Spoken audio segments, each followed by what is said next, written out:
Bonjour de Hall, bonjour à toutes et tous.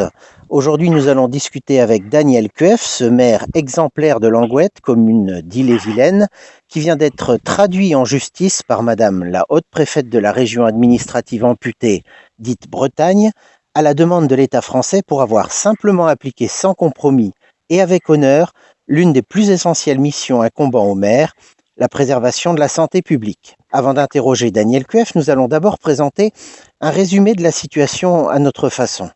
Depuis la Seconde Guerre mondiale, l'État français a fait de la Bretagne une terre nourricière productiviste en lui faisant subir une politique agricole intensive destructrice de nos paysages, à l'image de celle menée au niveau éducatif et culturel qui a pratiquement euthanasié notre sublime langue bretonne millénaire.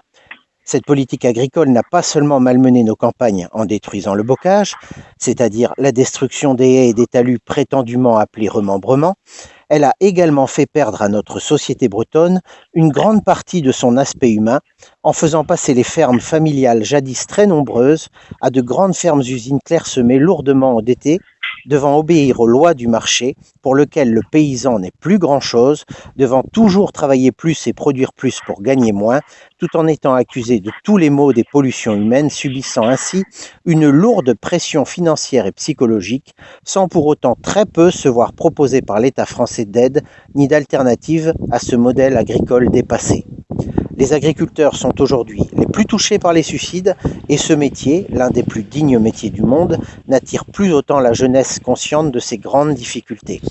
Pour produire toujours plus avec moins de pertes, l'agriculture est devenue chimique, détruisant une grande partie des insectes qui constituaient pour beaucoup d'espèces animales la principale alimentation, faisant disparaître en même temps faune et flore. Nul ne peut plus aujourd'hui ignorer que ces pesticides sont cancérigènes et se retrouvent dans notre alimentation, dans notre eau et dans nos organismes qui en sont empoisonnés, source de nombreux et graves problèmes de santé, mais également de malformations chez les nouveau-nés dont les mères ont été très exposées. Pour ceux qui en douteraient, nous vous recommandons de visionner l'excellente émission de Cache Investigation consacrée aux pesticides. Durant la dernière campagne présidentielle française, l'actuel président de la République du pays qui dirige le nôtre, M. Macron, s'était engagé avec vigueur à supprimer les pesticides de manière très rapide, mais une fois au pouvoir a finalement parlé d'interdiction progressive avant de nous faire comprendre qu'il n'y aurait au final durant son mandat aucune annulation d'utilisation. La réalité nous éclaire d'ailleurs bien plus lorsque l'on découvre qu'une partie des financeurs de la campagne électorale de M. Macron étaient ces mêmes entreprises qu'il avait promis de combattre, les géants mondiaux de la chimie, Bayer, Monsanto. Ces grandes entreprises, qui exercent un poids conséquent sur la démocratie de chaque pays, grâce à leur puissance monétaire, sont expertes dans la détection de jeunes arrivistes politiques et sélectionnent parmi eux quels poulains arrivistes seront les plus aptes à leur obéir. Pour preuve de cette soumission au pire, on peut facilement revoir de quelle manière, faussement paternaliste et coloniale, M. Macron a interdit la parole en confisquant les micros aux spécialistes de la santé publique du peuple antillais, venu le rencontrer dans son palais de l'Élysée le 1er février dernier pour lui parler des lourds problèmes de santé que provoque la pulvérisation d'un pesticide, le chlordécone, sur les productions de bananes. Le président français, après leur avoir déclaré « Non les enfants, vous avez déjà parlé, c'est moi qui donne le micro » ou encore « C'est pas une communauté autogérée », a déclaré sans aucune gêne ceci, bien loin de toutes ces promesses mensongères de campagne électorale. Il ne faut pas dire que ce produit est cancérigène. Il est établi que ce produit n'est pas bon, il y a des prévalences qui le prouvent scientifiquement, mais il ne faut pas aller jusqu'à dire que c'est cancérigène parce qu'à la fois, on dit quelque chose qui n'est pas vrai et on alimente les peurs. Le poids que des multinationales comme Bayer, Monsanto et que leurs lobbies font peser sur les peuples sont considérables, car le chiffre est la seule préoccupation de ces sociétés qui ambitionnent de nous voler notre bien-être collectif. Les sujets de ces dérives sont très nombreux. Médicaments qu'ils décident de ne plus produire ou de modifier au détriment des effets secondaires parce qu'ils ne rapportent pas assez, modification génétique des plantes afin qu'elles ne soient plus fertiles, ou encore volonté de faire interdire aux professionnels le droit de la ressème et de la vente de leurs propres graines. Découvrir l'histoire des entreprises fabriquant les pesticides nous permet de plus justement se faire une idée de leur éthique tout autant que de notre naïveté. Concernant Bayer Monsanto, vente d'héroïne en 1895, fabrication de Zyklon B, servant dans les chambres à gaz des nazis dès 1930, financement d'Adolf Hitler en 1932, achat de femmes cobayes à Auschwitz, transmission consciente du virus du sida de 1978 à 1985 en raison de produits sanguins contaminés, vente d'huile frelatée en 1981, vente de contraceptifs dangereux en 1985, création des néonicotinoïdes tueurs d'abeilles en 2016, financement de la campagne électorale d'Emmanuel Macron et financement de son parti ALDE au Parlement européen. Les autres entreprises ne sont pas sans faits graves et similaires. Concernant l'entreprise Dow Chemical, ils se sont rendus propriétaires d'Union Carbide, l'entreprise qui fournissait en Inde les premiers pesticides dont l'usine de fabrication d'herbicides explosa à Bhopal en 1984 et répandit son gaz mortel provoquant plus de 10 000 morts. Dow Chemical est également l'entreprise ayant produit l'agent orange, ce produit qui était répandu dans les airs par les avions durant la guerre du Vietnam. Monsieur Macron a déclaré ce 24 août qu'il soutenait Monsieur Kueff, mais ce serait bien naïf de le croire, sachant qu'en tant que chef de l'État, il est responsable du gouvernement tout autant qu'il dirige les préfets. Daniel Kueff n'est ni indépendantiste ni séparatiste, seulement maire régionaliste, qui porte dans le cadre de ses fonctions son écharpe républicaine que nous considérons, nous, illégitime en Bretagne du fait de notre souveraineté acquise par le traité de 1499, mais par son combat noble et ses belles valeurs, celles qui le font aujourd'hui se retrouver au banc des accusés, il méritait bien que nous allions à sa rencontre. Bonjour d'ailleurs Daniel Kueff.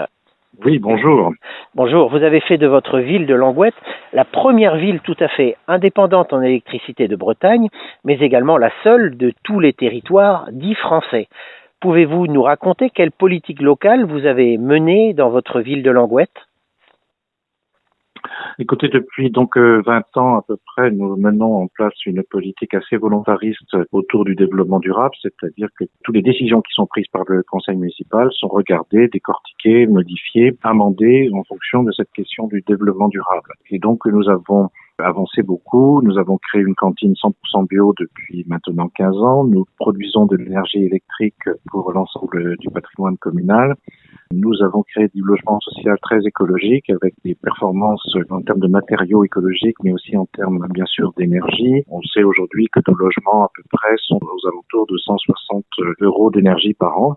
Nous avons mis à la destruction depuis 20 ans la totalité de nos produits phytosanitaires pour l'entretien des espaces verts communaux, y compris le cimetière et le terrain de foot. Et donc, bref, nous essayons de mener une politique assez offensive qui nous fait être aujourd'hui une commune qui est considérée de l'extérieur comme une commune qui appartient à ceux qui font avancer aujourd'hui l'écologie concrète.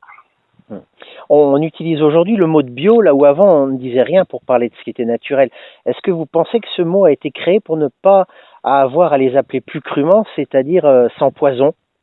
Alors c'est très compliqué parce que je vois par exemple que depuis l'interdiction des produits phytosanitaires à l'achat par les particuliers, il y a une dizaine de jardiniers bénévoles, de jardiniers qui autour de leur maison arrivent en fait à produire autant de fruits et de légumes que nécessaire pour eux-mêmes, leur famille et parfois même pour les voisins. Ils n'appellent pas ça bio du tout, ils appellent ça cultivé au naturel. Bon.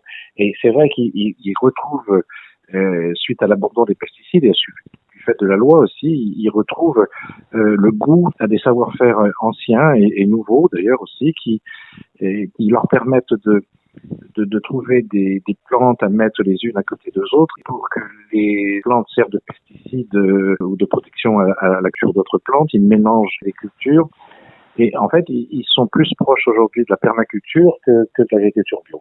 D'accord. Qu'est-ce qui vous a amené à vouloir consommer une nourriture sans pesticides ?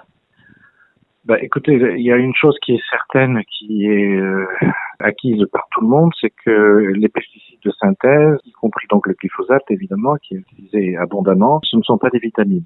Ça ne sert pas du tout au corps humain. Ça n'a pas d'intérêt. On n'a pas d'intérêt du tout d'absorber ça. Et le pire, c'est que l'OMS a défini ça comme probablement cancérigènes, ce qui évidemment est très inquiétant. Et ce qui est encore plus inquiétant, c'est que les gens qui ne peuvent évidemment, ni vous ni moi, ne peuvent s'empêcher de respirer, alors qu'ils sont certains de ne pas consommer de pesticides de synthèse puisqu'ils mangent bio, par exemple, se trouvent dans les analyses de leurs urines avec des taux de glyphosate importants. Donc, ils n'ont pu que respirer, si vous voulez, un air dans lequel il y avait du glyphosate.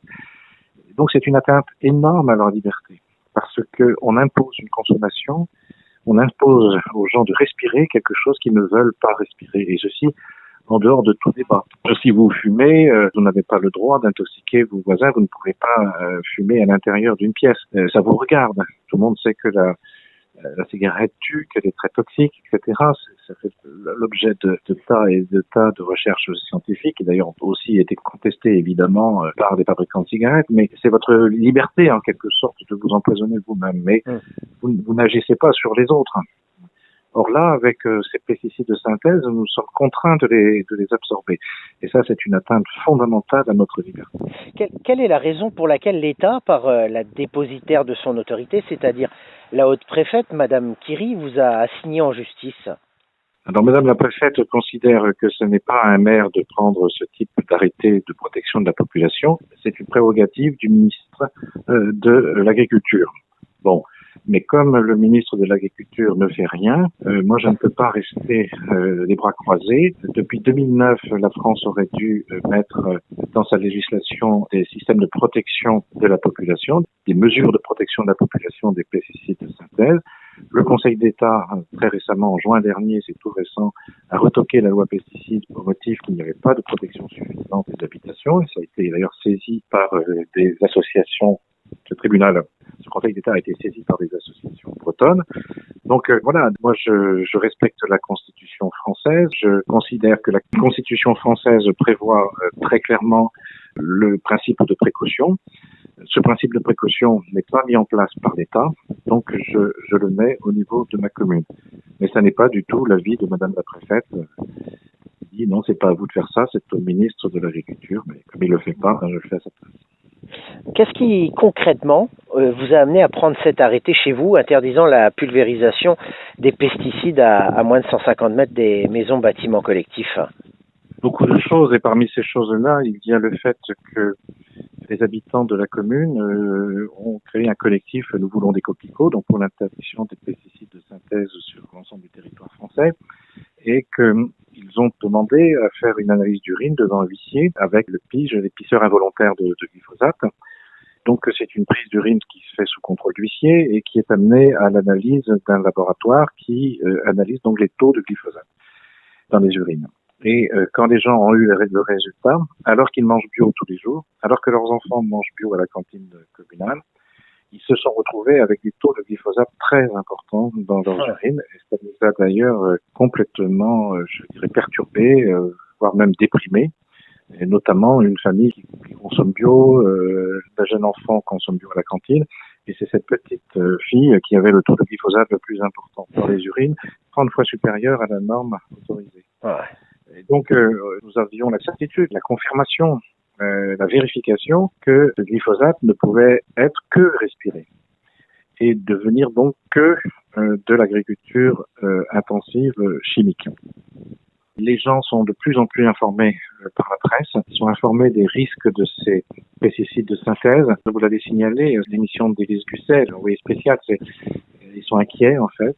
Ils préfèrent ne pas en consommer. Il y a eu également beaucoup de reportages qui ont été faits sur ce scandale incroyable où on s'aperçoit que les études scientifiques qui ont permis de mettre les pesticides de synthèse ont été faites par des scientifiques achetés par les producteurs de pesticides comme Monsanto par exemple. Donc c'est quand même quelque chose d'extrêmement gravissime. Il y a la démission de Nicolas Hulot qui également a été un tsunami parce que Nicolas Hulot c'est un Breton, c'est pas considéré comme un énervé ou un extrémiste. Donc c'est quelqu'un qui dans sa démission a quand même indiqué que il n'arrivait à rien avec le ministère de l'agriculture en particulier et que les lobbies gangrénaient le cœur même de la décision politique. Donc tout ça, ça fait une information des gens assez importante, une conscience citoyenne qui est de plus en plus vive.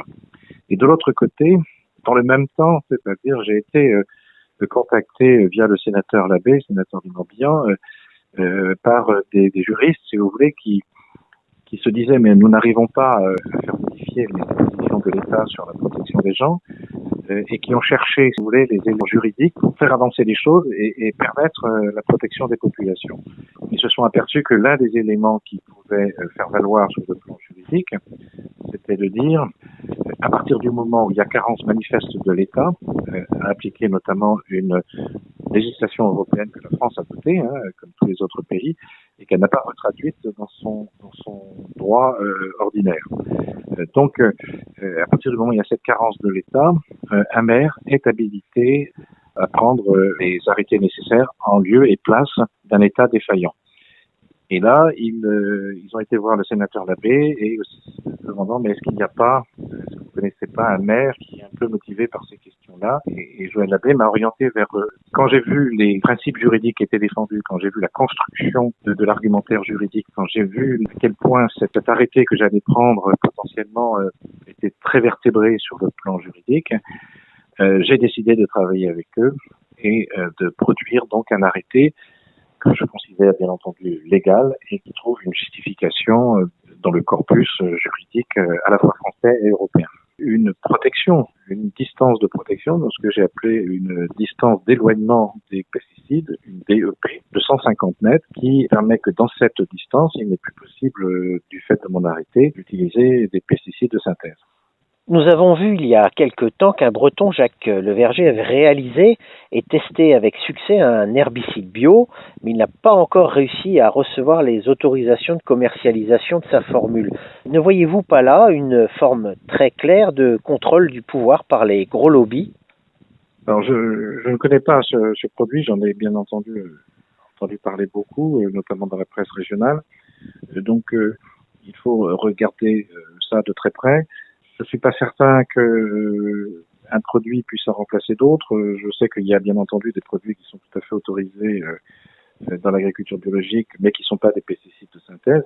Donc je sais pas me prononcer parce que je n'ai pas fait les vérifications suffisantes. Mais en tout cas, ce que je comprends pas, c'est que on ne donne pas à ce produit sa chance et puis qu'on ne teste pas sur des parcelles plus importantes pour voir les faits réels et pragmatiques. Vous savez, moi, je suis très pragmatique, je me méfie des postures idéologiques, je regarde, j'observe et je décide. Très bien. Comment se fait-il qu'un maire respectueux de la santé publique puisse se retrouver accusé par l'État alors que son plus haut représentant a été élu sur des promesses non tenues et qu'il dirige depuis des mois, par la force, les peuples, en ayant provoqué des dizaines de mutilations parmi les manifestants pacifiques hostiles à sa politique, qu'on pourrait hélas résumer aujourd'hui par « En marche ou crève les yeux » ou encore « En marche au tribunal ». Je ne peux pas répondre à cette question parce qu'elle est en dehors de l'arrêté que j'ai pris aujourd'hui. Je sais que le président de la République a répondu à une question qui lui était posée concernant mon arrêté et la réponse qu'il a donnée, c'est de dire que j'étais tout à fait dans mon droit, si on peut dire, par rapport à mes intentions, que j'avais raison par rapport à mes intentions, mais tort par rapport à la méthode de la politique du en même temps. J'ai en même temps tort et en même temps raison. En tant que maire, vous avez été élu par une population. Pourtant, l'État ne vous reconnaît localement aucun pouvoir. Comment se fait-il qu'un préfet ou qu'une préfète dispose de plus de pouvoir que vous, alors qu'il n'a pas été élu, et que, dans ce cas-ci, il puisse s'opposer à une décision juste de préservation de santé publique? Oui, je suis assez étonné parce que, vous savez, c'est un arrêté de protection des populations, mais c'est pas un arrêté d'interdiction de l'agriculture dans la bande des 150 mètres. Donc c'était quelque chose, à mon avis, qui permettait, c'était une sorte d'arrêté consensuel qui permettait à la fois de rassurer les riverains et à la fois aux agriculteurs de se préparer à ce qui est inéluctable, c'est paraît-il promis par le président de la République, programmer du glyphosate.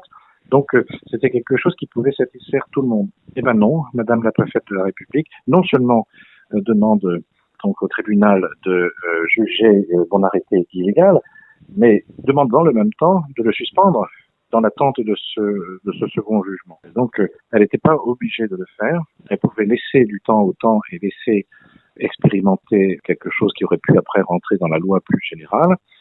Je rappelle, Madame la préfète, dans ma réponse en défense et en contre-attaque, que dans la Constitution française existe aussi le droit à l'expérimentation et que ce droit à l'expérimentation, eh ben là, on l'empêche, alors qu'il s'agit quand même de quelque chose de tout petit sur une petite commune de 602 habitants, 699 hectares. Et voilà pas que la République se sent menacée par l'arrêté d'un maire d'une petite commune de rien du tout. Qui nomme les préfets et quels sont leurs pouvoirs? Alors, les préfets sont nommés par les premiers ministres donc dans chaque région, un corps d'État de l'ENA, en gros, qui est issu de l'ENA pour la plupart des préfets, pas tous, mais la plupart. Et donc c'est le représentant de l'État en région, désigné par le Premier ministre. Et donc chaque, si vous voulez, comme ministre, a en région un correspondant à travers le préfet de région. Donc le patron, si vous voulez, des préfets, c'est effectivement statutairement, constitutionnellement le président de la République. Donc ici, lorsque la préfète vous traduit en justice, c'est directement le bras du président Macron et de ses financiers chimistes qui frappent, c'est bien ça? Alors je sais pas si on peut faire ces raccourcis, parce que ce sont des rapprochements qui sont quand même ce que vous faites est des rapprochements d'une gravité extrême. Oui, tout à fait. Je peux pas me prononcer sur quelque chose que je ne connais pas bien. Ce que je sais, c'est que Madame la préfète n'a pas pu prendre cette décision de me traîner devant le tribunal administratif sans avoir l'accord préalable du Premier ministre. Daniel, comment se fait-il qu'aujourd'hui, à l'heure d'Internet, des présidents de République puissent encore promettre et mentir tout en restant intouchables? Est-ce qu'il existe quelques lois qui vous permettent de mettre le président devant la responsabilité de ses promesses électorales? Non, je crois que nous sommes dans une constitution qui est très centralisée. Je crois pouvoir dire que sur le continent européen, il y a deux pays qui fonctionnent de la façon, de notre manière. Enfin, c'est la Turquie, donc avec un gouvernement extrêmement centralisé, avec des gouverneurs en province, et la France, où un gouvernement très centralisé, une élection présidentielle très personnalisée, et des préfets qui sont désignés et qui ont en région plus de pouvoir que tous les élus réunis. Quelque chose qui est totalement impossible en Allemagne aujourd'hui. Il y a des Länder qui ont des pouvoirs, y compris législatifs, et les discussions sont permanentes entre le pouvoir représentatif national et les régions. En France, non, on a une loi qu'on applique partout de la même manière, et donc j'ai été toujours très sensible, par exemple, à cette position de Michel Rocard, qui en 1966 à Saint-Brieuc, et en 1966, vous vous rendez compte, à Saint-Brieuc, prenait une gestion différenciée de la République déjà, c'est-à-dire de dire que on ne peut pas gouverner la Bretagne historique avec ses 5 départements et ses 3300 kilomètres de côte comme on gouverne la Franche-Comté, quoi. Donc il faut avoir et ça, la constitution constante, on pourrait tout à fait travailler cette régionalisation forte. Je sais que c'est pas votre idée puisque vous êtes très radical. Je partage pas votre radicalité par rapport à l'indépendance, mais peu importe.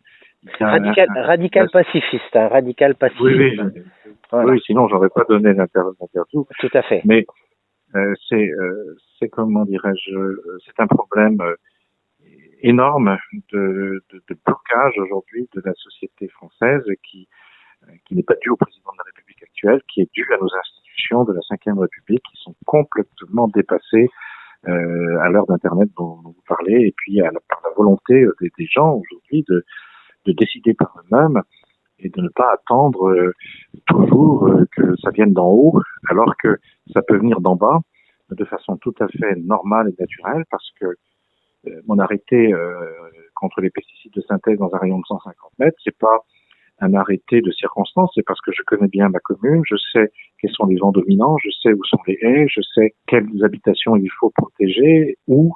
Donc c'est pas le préfet ou le président de la République qui va prendre ses bottes pour venir me dire où il faut que j'agisse très concrètement pour protéger les habitations de ma commune.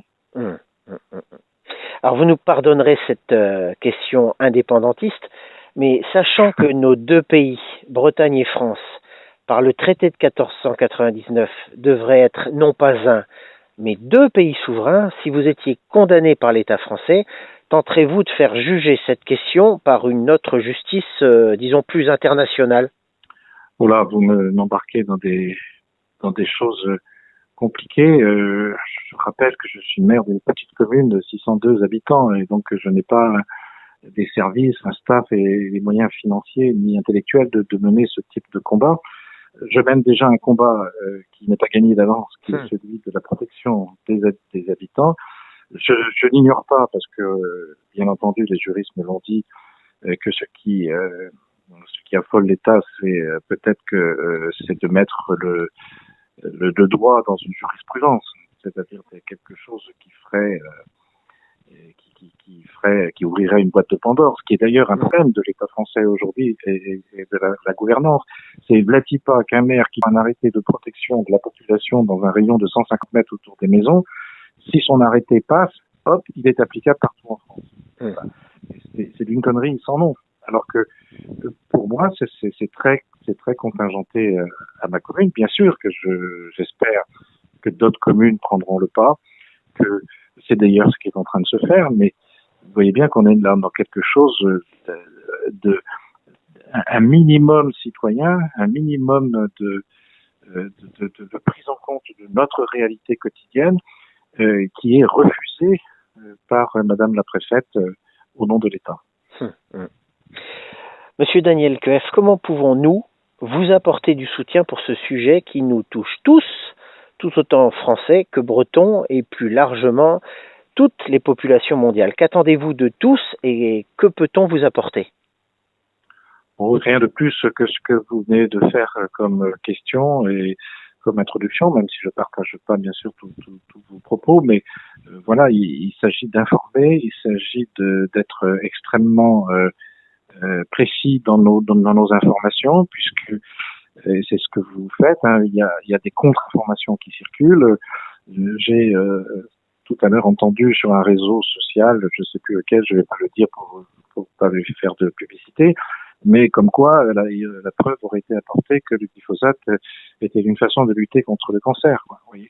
On va trouver des choses comme ça, ou encore une étude anglaise là qu'on nous pond ces derniers jours via une revue proche de la FNSEA qui nous dit que le bio, d'après une étude anglaise, serait cancérigène. Oui. Donc on avance comme ça sur des slogans qui visent, selon la méthode Monsanto, qui visent à semer le doute. Par exemple, là encore, je vais vous dire ce que j'ai fait. Il y a quelqu'un de la FNSEA, très gentil que je connais bien, qui m'appelle en disant oui, Daniel, tu n'aurais pas dû faire ça. Puis de toute façon, dans quel laboratoire vous avez fait appel pour les analyses de glyphosate? Et je savais la rhétorique, si vous voulez, de la FNSEA, qui allait me dire, oui, c'est un laboratoire allemand qui est pas crédible, qui est, voilà, etc., etc. Et donc, je connaissais puisqu'ils l'ont déjà développé. Et donc, je savais la réponse qu'il allait avoir derrière. Et donc, à la question, mais où est le laboratoire qui a fait les analyses? J'ai dit, c'est un laboratoire français.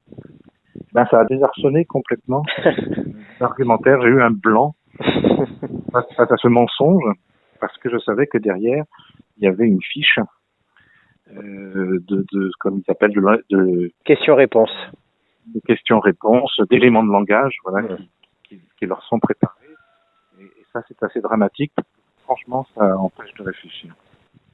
Très bien, merci Brasior, Daniel Coeuf. On vous souhaite le meilleur pour la suite. Dans tous les cas, nous allons faire en sorte de médiatiser par nos moyens au mieux la défense de votre combat. Voilà.